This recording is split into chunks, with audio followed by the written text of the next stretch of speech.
I get to make fun of the Navy tonight. That's going to feel good. And we're going to talk about inflation, and that's not going to feel good. All that's coming up on I'm Right.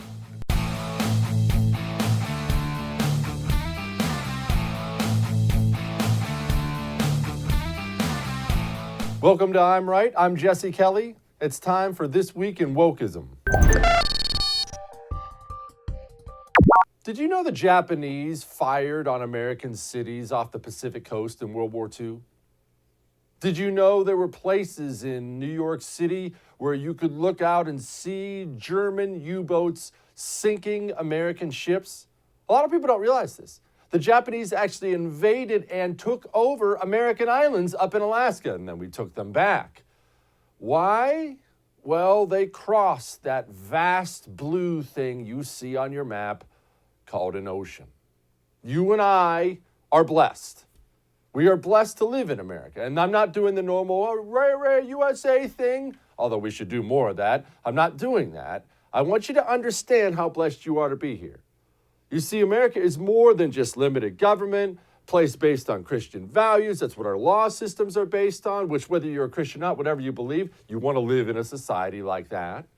But we're more than that. We're a country that has two massive advantages most nations do not have. One, natural resources. We're drowning in them. Shoot, we've let our climate communists kneecap us, and we're still just drowning in natural resources. Coal and oil and gold, and you name it. We have it all here, and that's not normal. And that's not just because of the size of the nation. You look at a country like Russia, way bigger than us. For its size, they actually don't have much of natural resources. We're just in the land of plenty here. So that's one. Most Americans don't think about that. It's part of the reason we're so wealthy. Two, look at a map. Look at a map of the United States of America. Do you see those two big blue things, one off the East Coast and one off the West Coast? Those are oceans, big ones. They are natural barriers that have, throughout our history, kept us fairly safe from harm.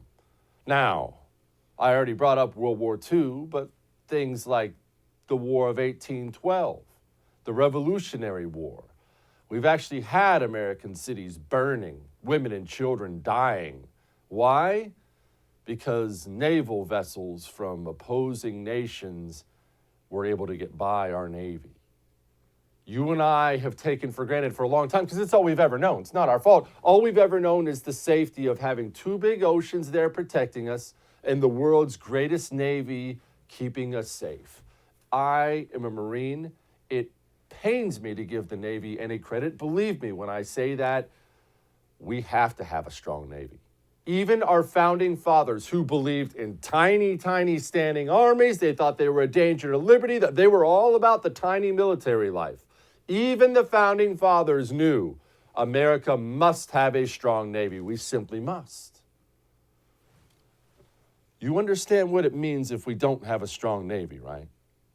I want you to understand this before I go into this new report that came out about the Navy. You understand what it means if China is able to sweep our Navy off the seas and approach our shore unencumbered. You do understand that means hundreds of thousands, millions of Americans dead. You understand what it means if China is able to park a few battleships right off the coast of Los Angeles and begin bombarding it. You know what that looks like. Buildings falling, women and children dying in droves. Does it sound like I'm trying to scare you? Good, because I am. I want you to do me a favor after the show tonight. After you're done with the show, I want you to go get a book on World War II. Not a normal book, not D-Day or Pearl Harbor or Battle of the Bulge or any of the high points you know as an American. I want you to go find books that give you the Japanese perspective or the German perspective in World War II, what their civilians went through in Berlin while the city was bombed into oblivion and the Russians were coming in to rape and pillage everything. I want you to read about the firebombing of Tokyo, where 100,000 citizens burned to death. You don't want to lose a major war. You don't know what that's like. I don't know what that's like. I only know what I read. If we have a Navy that can be swept off the sea, we will lose a major war, and that means people dying by the 1,000, 10,000, million if they so choose. Having a Navy prepared to stop China is that big of a deal. So we have a new report out. We commissioned a retired Marine Corps general or retired admiral, Congress did this, to do a report. They wanted to know, how bad is it in the Navy? Because the Navy's had all these high-profile problems. I mean, it's more than just the standard headlines, which we'll get into in a moment. Remember, there have been all these ship collisions. Iran has been seizing naval vessels. There is major, major rot going on within the Navy, and everybody currently serving, well, they don't feel comfortable talking about it, at least not putting their name on it, because then you end your career. So what they did was they grabbed 77 currently serving people in the Navy, or have just retired, currently serving or just retired, and they let them remain anonymous. What they found, well, let's just be honest, this story is going to be gone in 24 hours and you'll have forgotten about it, but what they found may be the most dangerous thing going on in the world today. Here are some things from the report. While programs to encourage diversity, human sex trafficking prevention, suicide prevention, sexual assault prevention, and others are appropriate, they come with a cost. The non-combat curricula consume Navy resources, clog inboxes, create administrative quagmires, and monopolize precious training time. By weighing down soldiers with non-combat related training and administrative burdens, both Congress and Navy leaders risk sending them into battle less prepared and less focused than their opponents. I have quotes from some of these serving members, and I want you to remember something. Remember this. When I read you these quotes, who's the one who's been telling you there are only so many hours in a day? If you train for a year to kill me, and I train for a year to kill you, and I spend 5 hours a day making sure gay people and women and trans and black people are comfortable, and then the other 5 hours learning to kill you, and you train all 10 hours a day learning to kill me, I'm going to die when we meet. I've been warning you that time is finite. We don't have time for this. And of course, that's why the show is called I'm Right, because I was right once again. Remember, when I read you these quotes, remember this. China is spending every waking moment thinking about murdering you. Remember that. This is from a Navy lieutenant. Sometimes I think we care more about whether we have enough diversity officers than if we'll survive a fight with the Chinese Navy. It's criminal. They think my only value is as a black woman, but you cut our ship open with a missile and we'll all bleed the same color. This is from a Navy senior enlisted leader. I guarantee you every unit in the Navy is up to speed on their diversity training. I'm sorry that I can't say the name of their ship. I can't say that. I can't say the same of their ship handling training. Remember that huge fire we had in San Diego? You know, a big part of naval vessels, you don't know about this, it's not the sexy part of the Navy, fire prevention and putting out a fire. You must train for that hours and hours and hours and hours a day because fire is death on these gigantic powder keg vessels full of fuel and ammo and everything else. And yet we screw up time and time and time again. There is nothing going on that could lead to a more catastrophic loss of life right now than all this garbage. And I'll tell you something else, and this is going to be wildly offensive, and I don't care. We are a million miles away. In fact, not a single serving Republican would even have the guts to say what I'm about to say, but what I'm about to say is 100% right. We're a million miles away from having the conversation that women shouldn't be aboard deployed naval vessels either. They shouldn't. They have no place there. Why? Well, it's not because women are bad. It's because women and men, especially young women and young men, throw them together on a gigantic naval ship, sleeping right next to each other, deployed for 6 months, a year at a time. Well, things are going to happen. And once things happen, drama happens. And once drama happens, do you see where I'm going here? Now we're worried about the Love Boat, and we're not worried about killing the Chinese military. It has been a humongous failure. Every person I've talked to within the Navy admits it, including the women within the Navy admit it, and not one single elected Republican even, let alone Democrat, will bring up women shouldn't be on these ships. I brought up these collisions in the very beginning. Do you know I know something about one of those collisions? I will not tell you which collision, and I can't give out the name because I am sworn to secrecy. You know why one of those collisions happened? Because one of the women who was supposed to be watching that part of the ship that night got in a fight with her boyfriend on the ship and did not go to her post. Never read about that, did you? That's real. Again, that's not anti-women. That's men and women are how God made us, and we shouldn't be on ships together for 6 months at a time if we want to live. Now let's move on. I debated whether or not to show this to you tonight because it is a family show. And it always will be a family show. You're never going to have to turn this show off with your kids in the room. You got to go to the kitchen and grab some snacks and leave the kids in front of the TV while I'm Rights On. You always feel comfortable doing that because I have my own kids who watch the show, so I get it. So I almost didn't want to say the name. I didn't want to show it to you, but I do think it's important. Now, this took place in London. This didn't take place in America, although stuff like this takes place in America all the time. They had an event for kids. Do you know who they brought in for this event for kids? I'm only going to say the name once. Rainbow, I'm not even going to say the whole name. Rainbow Butt Monkey. I have parts of that picture blurred out. You should be disgusted. Take the picture off. We don't have to look at that anymore. But you should take a lesson from this. Remember this. You care about your family. You care about your children. You care about your culture. And I'm glad you do. You should care about it very much. You're horrified right now by the culture you see spreading this infection, this perverse infection all across America. You're horrified by it. I'm horrified by it. That's good. We should be. But it's important you and I understand something. This hasn't come close to reaching its final form yet. Somebody called up that thing on purpose so they could make sure that thing was dancing in front of your children. Remember that. Someone did that on purpose.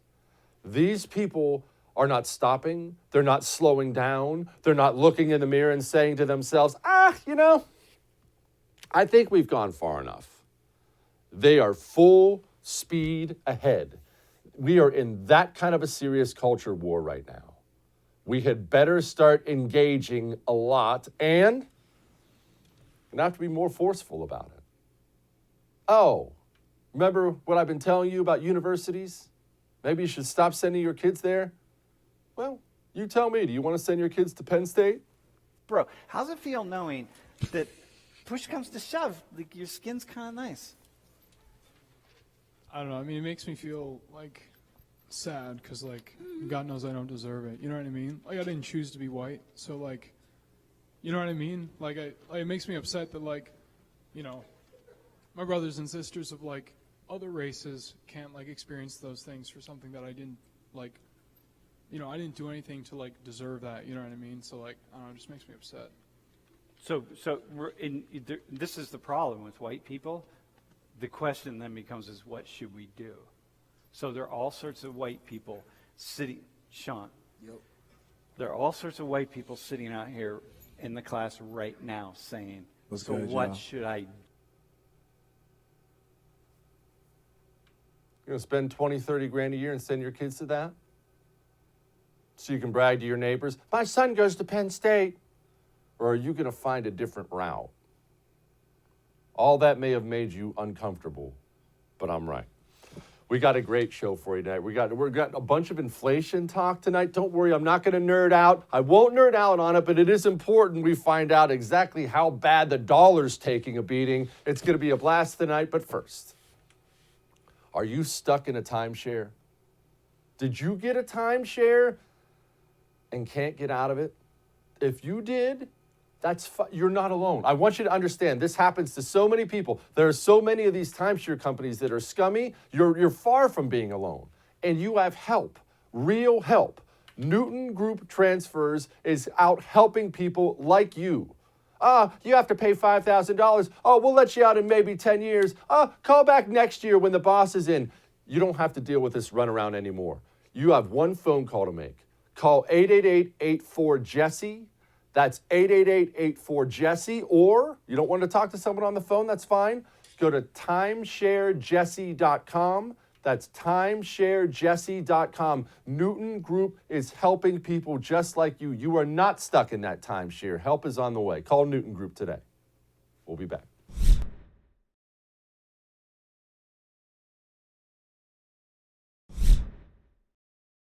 Inflation. Don't roll your eyes. Don't change the channel. It's not going to be boring, but we do have to talk about something here. That thing we talk about a lot on this show, accountability. I mean, you see all these numbers that are out now. Price index, 5.4%. Wall Street Journal predicting inflation here to stay and forecasts above 2% through 2023. Meanwhile, Democrats, they came up with a budget proposal. Apparently, reportedly, they have a budget agreement. You know what that budget is? $3.5 trillion. $3.5 trillion. Now, I can do this normal thing that people will do on the right, yell and scream about inflation, blame it all on Biden, talk about how insane Democrats and their spending is, and all these other things. But you and I are going to have a real talk because we're adults. We're not children, and we're capable of thinking that goes a little bit deeper than 2 inches. Let me ask you something. And I don't need you to tell me. I mean, you're welcome to. You can email me if you want, but I don't need you to tell me your answer. I don't need you to tell anyone. You don't have to tell your husband. You don't have to tell your wife. You don't have to tell your friends. Just, I want you to be honest with yourself. Let me ask you something. What were you saying when coronavirus hit our shores? Were you all about 15 days to slow the spread? I know a lot of people were. I don't need you to email me again. Just I want you to think about this. What were you saying then? This sounds bad. We should go home for a couple weeks and just see. Let's take our remote control and pause the economy. We'll just press pause. That's how they work, right? Were you saying that?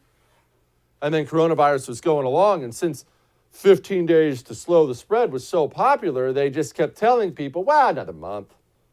Another 2 months. Oh, whoa. Turns out some people are hurting out there. I guess people have to actually work to earn a paycheck. That's so weird.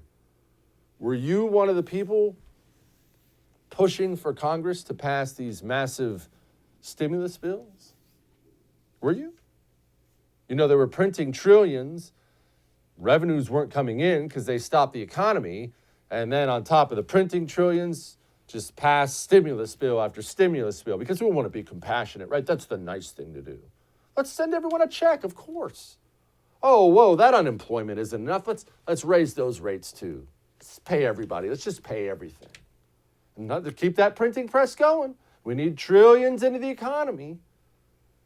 Let's set aside Joe Biden for a moment. Let's set aside Democrats. Yes, I understand that they share a probably lion's share of the blame for this. Let's deal with what you and I can deal with.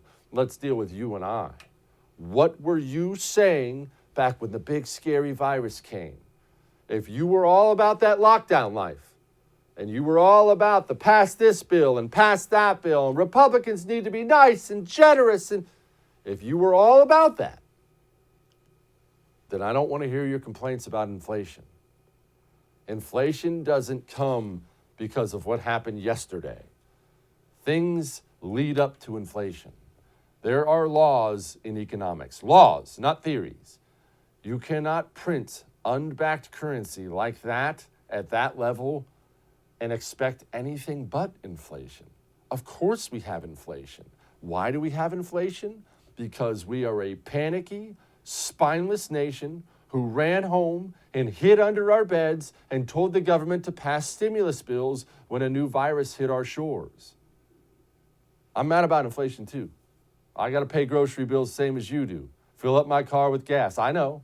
I get the phone calls from my wife. Do you know what our grocery bill is now? I know. We did it to ourselves. Panic, it has a cost. And the cost is really high. You're feeling it now, aren't you? All right. Now, you're going to be feeling something else if you don't get home title lock. You see, these cyber criminals, they're out there. They're hunting for home titles. Your home title is online, and if guys like this get a hold of it, you're in deep trouble. Nobody thinks that I can take their house and borrow against the house. Oh, no, I have title insurance for that. No, it's in my name, or he would have to get some special document. They would call me. You know, nobody's calling you. After I've stolen the title, borrowed against it, or sold the property, or done whatever I've done with it, it's 60 to 90 days to even figure out that they're the victim of this crime. You know, by that point, you start getting foreclosure notices, and you realize you've got 4 mortgages on your house. Not only that, you don't even own your home anymore. It's not even in your name. Don't let it happen to you. You don't want that kind of headache. You don't want to get evicted. You don't want to spend tens of thousands of dollars on a lawyer to avoid getting evicted. Just go get Home Title Lock. HomeTitleLock.com. And when you use the promo code RADIO, you get 30 days for free. Protect yourself. HomeTitleLock.com. We got Pastor Darrell Scott coming up next. Hang on.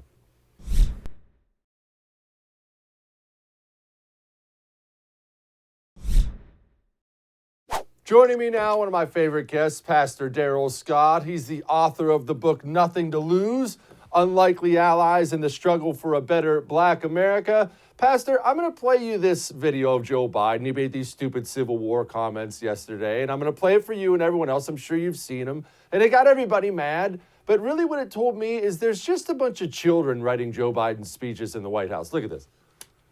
So hear me clearly. There's an unfolding assault taking place in America today, an attempt to suppress and subvert the right to vote and fair and free elections. We're facing the most significant test of our democracy since the Civil War. That's not hyperbole.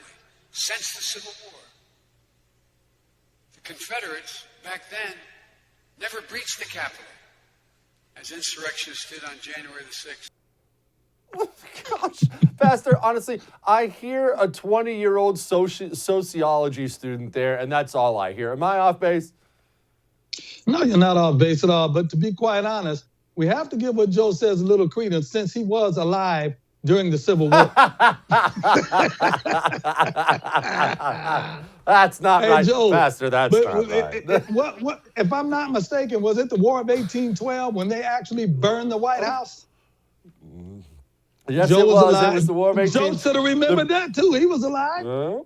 Yep, the British Navy sailed right up the Chesapeake and burned the White House down. Look, Pastor, in all seriousness, obviously you and I can laugh about this and we can joke about it, but there are a bunch of nutballs out there who hear this rhetoric and they believe it. I mean, we have to remember some Bernie Sanders supporters shot up a bunch of GOP congressmen at baseball practice before.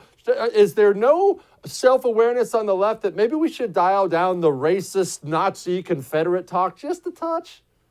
No, they don't care anything for political power. And you know what else they don't do? They never take their foot off the gas. I'll look back at the 2016 campaign. President Trump was pressing pretty hard about a lot of different things and a lot of different people. But once the election was over, he took his foot off the gas somewhat to try to have a more measured, tempered tone. But these Democrats, they don't care. They're not taking their foot off the gas. Once 2020 was, as far as they were concerned, victorious, they had their eyes on 2024. They don't take their foot off the gas. They keep that hateful rhetoric going because they're looking at election after election after election. And anything that they can say that they think will help them win an election, they don't care. 1 minute they're saying that voter IDs are not required. Then they're turning around saying, I never said they were not required. Guys like Clyburn, I never said that. I'm saying this. They have no problem flip-flopping and changing positions or switching sides and changing horses in the middle of the stream. They don't care. They have no conscience and they have no filter. Does it work? I mean, honestly, I see this kind of stuff and I roll my eyes or shake my head, but they do have the presidency, the House, and the Senate. Maybe that's what we need to start doing. Clearly, it's effective on some level. On some levels, it is. On other levels, it can come back and bite them in the butt simply because we video everything now. And so you can pull up a snippet or you can pull up a soundbite from before. But, you can pull a soundbite up and show it to them, and they'll say they didn't say it while they watch themselves say it. And so, it's just... we do have to be more mindful of the tactics of today's politician. And the Republican Party has some catching up to do. And we need to stay on the offense at all times instead of being on the defense most of the time. Why don't we? Why do we lack aggression? What is it about the right? We lack it drives me crazy, Pastor. It's just that the second somebody says something to a Republican, they're hiding under their bed, or I promise I'm one of the good ones. It's embarrassing to watch. I do miss Trump. I swear I do. Because, you know, we're supposed to be the party of the moral high ground. And so in being the party of the moral high ground, sometimes we think we have to take the high road. I'm not like that. If I got to take the low road, I'm taking the low road. And, we claim our morality causes us to take the high road when oftentimes, we can be so. There's an expression we have in Christianity. Sometimes you're so heavenly minded, you're no earthly good. And so we have to stop being so heavenly minded. We have to look at the trends in society and we have to deal with them on that level. Sometimes we have to deal with things on the level that things are on rather than trying to deal with something on another level from our level. Why aren't you We got to running get for dirty. office? We got to get dirty, man. We got to get dirty. I found out, Jesse, when I first started doing, I went into it green. When I first started doing hits on television, they had me on CNN a lot. I found out my best defense was a strong offense. And I went straight in, calling folks clowns and idiots and buffoons and stupid. And I branded myself. I branded myself as a hell-raising, unfiltered guy that's liable to say anything. And that was my best defense.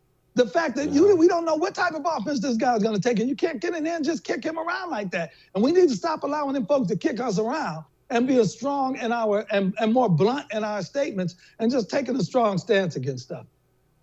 Why aren't you running for office? Someone else can take the reins of the church for a while you step away into the Senate or something. Hey, listen, they wanted me to run for Congress a few years ago, and I would have won. And they still keep coming back to me every couple of years. But I have to be honest, man, I'm too old and lazy and set in my ways. I've been self-employed since 1985. I get up when I want to get up. I go to bed when I want to go to bed. I go to work when I want to go to work. I don't go to work when I don't want to go to work. I would be the congressman. Now, when it came time to be in front of cameras raising hell, I do that good. But as far as me having to do some real work, I don't know. I don't know how effective I would have been. You'd have been like, this guy hasn't voted on anything, and he's the most absentee congressman. I wouldn't go in. I'd be late all the time. Hey, man, it's the truth anyway. Well, at least you're owning it. I've always said if I run for Congress again, I'm just going to be corrupt. I'm going to be taking bribes under the table. I'm going to get filthy rich like everyone else while I do this thing. All right. As you know, you and I have had this talk before. There's nothing that absolutely makes me want to choke somebody than these weenie cultural Marxist pastors. I can't take these people anymore. I hate them. I hate weak-spined pastors because pastors have to lead the flock. And I have these guys like this Chuck Curry, Reverend Chuck Curry, saying things to me online like nationalism is incompatible with Christianity. Reject those who argue that U.S. is a Christian nation. We are a pluralistic society, and pluralism is a strength that must be defended. That's a pastor. That jellyfish loser is a pastor. That man leads a church. What are we supposed to do with these people? And listen, the guy just wants to have his voice heard. So he comes to your platform with that nonsensical comment. Regardless of what type of society that we are, we were founded upon Judeo-Christian principles. And so the principles of our foundation is what we rest upon. Once again, Judeo-Christian principles. And he can't deny that he's just a guy who doesn't want to take any type of stance. And as a result, he's blind leader of the blind, like the Bible says, and everyone that's following him along with him will fall into the ditch. And he's becoming more the norm than an aberration. It used to be guys like that were an aberration. Now they're becoming the norm, that they're allowing society to shape their message. They're letting social trends determine the type of gospel that they preach, or the message that they teach, or the way they interpret the Bible that they read. And it's sad. Some were called, Jesse, some were sent, and some just went. This guy belongs to the some just went. But the some just went need to go. He needs to go.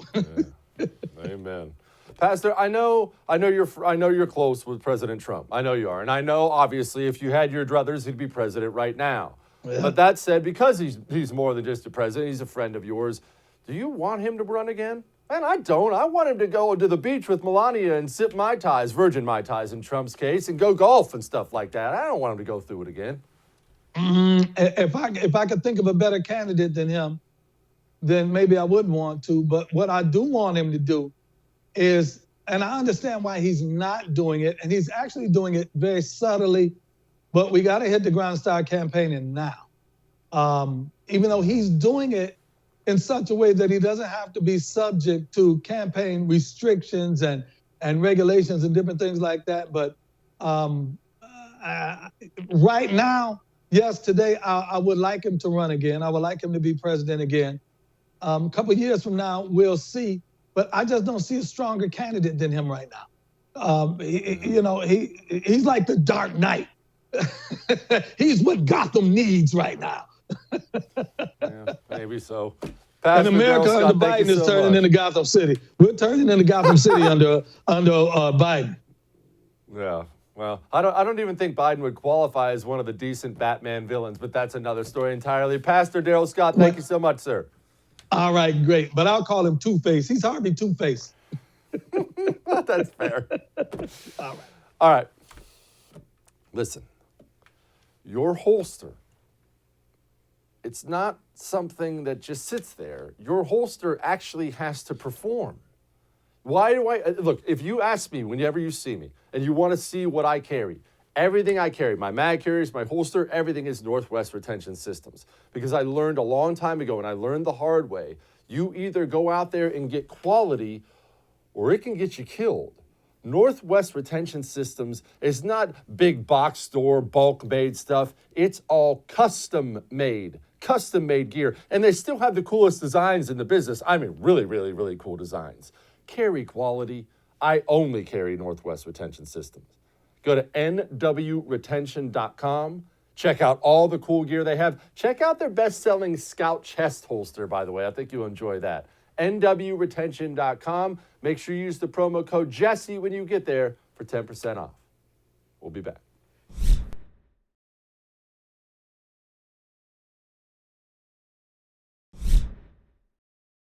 La seguridad del Estado está allá afuera. ¿Está fuera la seguridad? Tengo que salir. ¿Te están llamando? Voy a dejar a mi amiga aquí. Sí, sal, nos quedamos en espera aquí. La van a detener en directo. No sé. Tristemente la van a detener en directo. Escucha. Sí, Dina. A ver, me llevan para Zapata y C.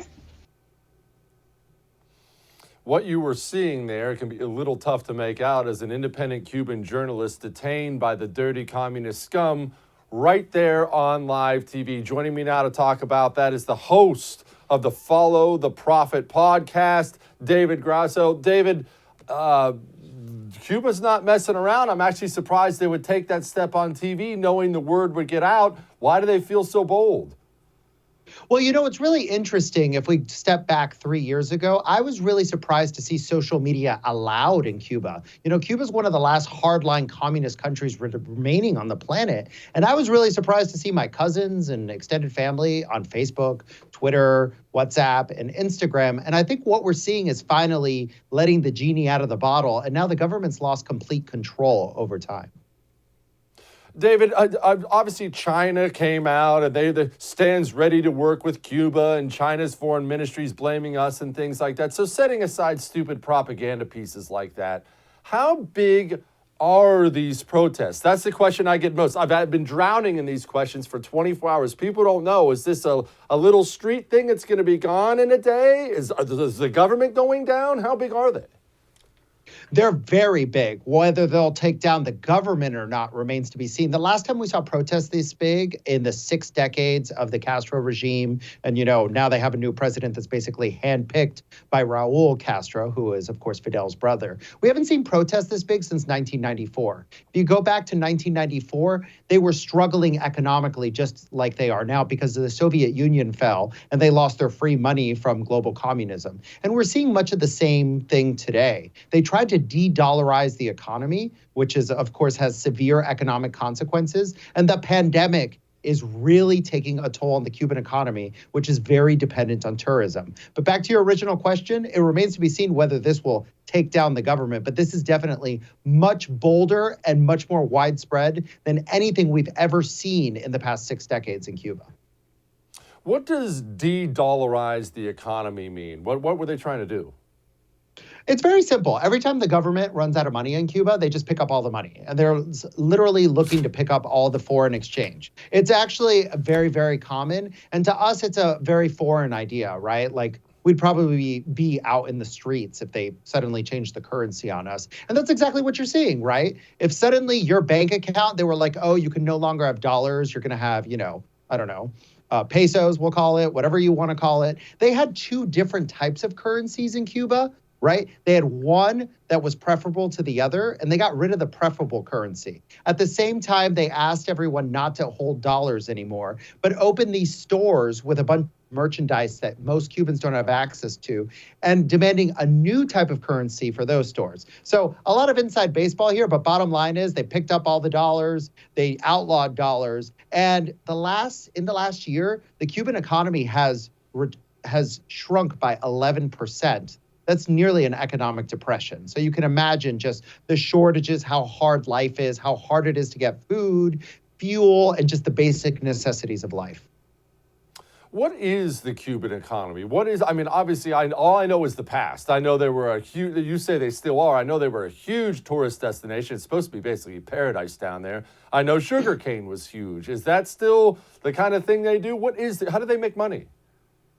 It's really, they don't. I mean, that's been the whole problem, is that communism hollowed out their economy. Back in 1959, which is when the Cuban Revolution started, half of my family's American, right? And they lived pretty similarly to my family in Cuba. They both had 57 Chevys. They were entrepreneurs. They owned their own homes. And what we've seen is the steady hollowing out of the Cuban economy.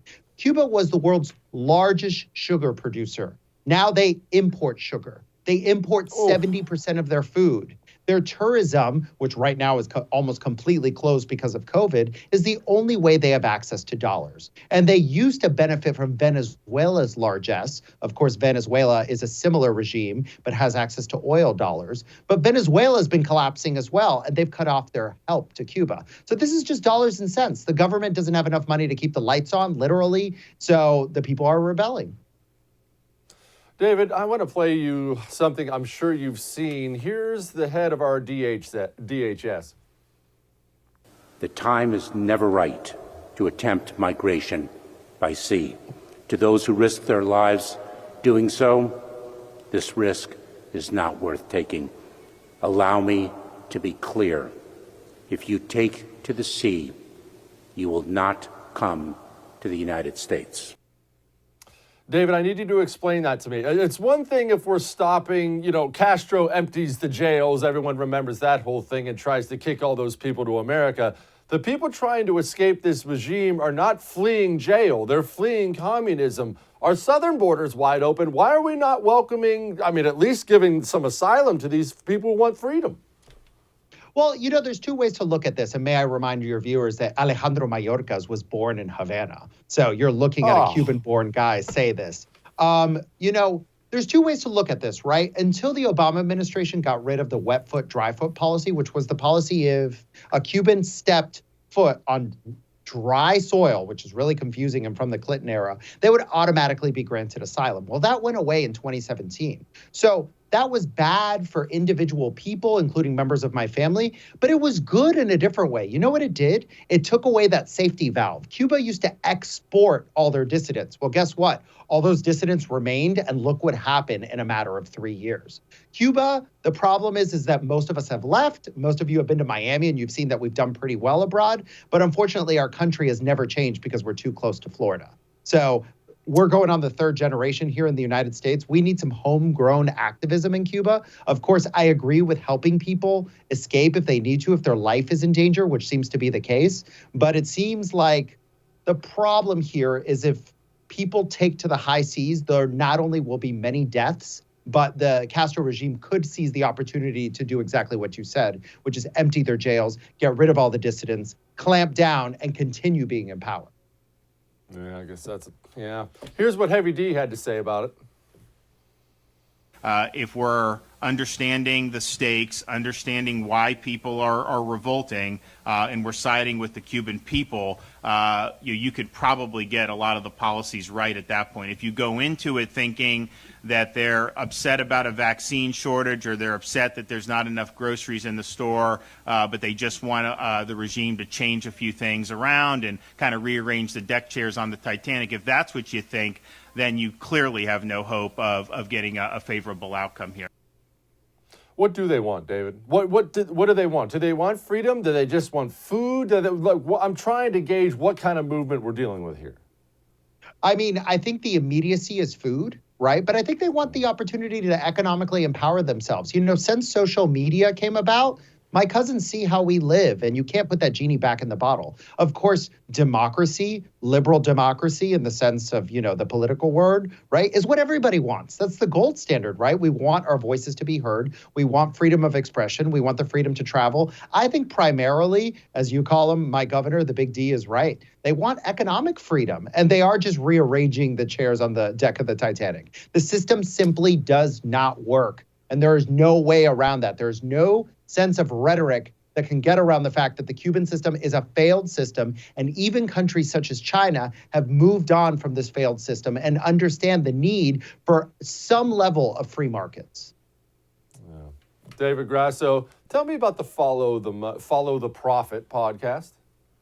So I do exactly what I'm doing now. I tell people about how to view everything in the world in terms of economics. And that sounds pretty boring, right? Most of the time you'd see a ticker and whatnot, but it actually isn't. If you follow the profit and understand the way the money rolls, you'll understand the way the world works. The reason why Cuba doesn't want to reform is because there are too many people stuck in the way of reform, and they're making a lot of money, including the Castro family, which according to conservative estimates, they're all billionaires and they stash their money elsewhere. So follow the prophet and you'll understand why change is so hard.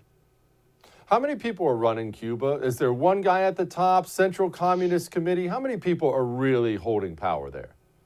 It's unclear. We know the Politburo. I mean, this is stuff that doesn't exist in the world anymore. The Castros are clearly people who stand a lot to lose if they lose power. Raul Castro, who is the last remaining Castro brother of the ones who were in power, is still alive, but his kids are still around. There is a very thin elite. In fact, one of the things that was commented on by my family when I was there, they would say, you see people of power at the coffee shop? You see people of power at the mall? And I go, yeah, they live amongst you. So the answer to your question is the elite is hidden. They don't live among the people, and it's a very opaque system that's hard to understand, especially for people who live outside of Cuba. David Grasso, that was outstanding. Thank you, sir. Of course, always a pleasure. All right. Children's books. We were told some lies, and apparently we were told some truths. Stay tuned for Lighten the Mood next.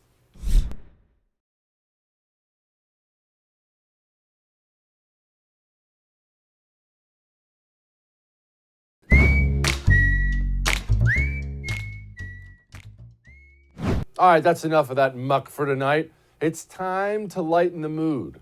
You know those children's books we all used to read or were read to us? I thought most of those things were complete garbage, but maybe some of those things were accurate.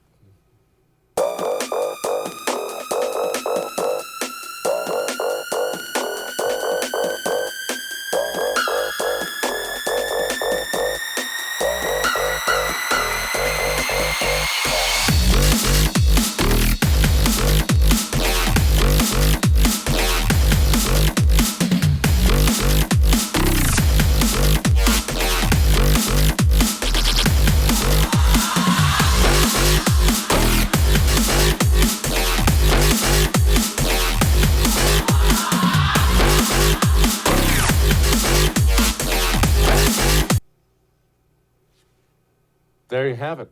I still don't know what the whole moral of that story is. Slow and steady wins the race. What's that supposed to mean? Oh, well, I'll see you tomorrow.